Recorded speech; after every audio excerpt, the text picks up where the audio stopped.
and this woman comes and touches his clothes and causes him to stop. There was an interruption that took place, causing him to stop. And he said, who touched me? The whole crowd is now watching as Jesus has everybody's attention.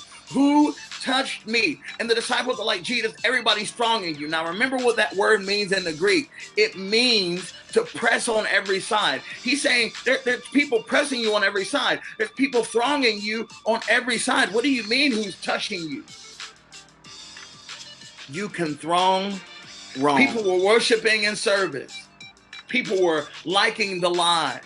People were sharing the line. People were loving the line. People were going to this revival and going to that revival. People were thronging and pressing Jesus on every side. They were pressing him on every side. He stopped with one touch.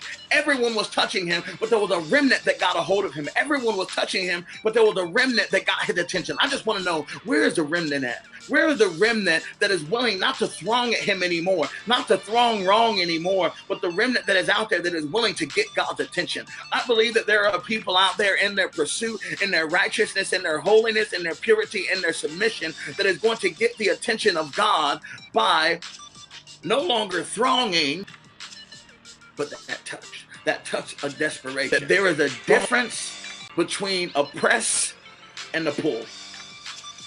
There is a difference between a press and a pull. They were pressing on every side, but they weren't pulling. They were pressing on every side, but they weren't pulling. The ones that were thronging were the spectators.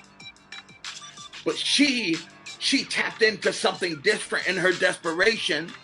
She was not going to throng him. She was not going to press him. She was going to pull on him. The spectators are pressers, but the participators are pullers. You have got to have a pulling anointing. I feel this.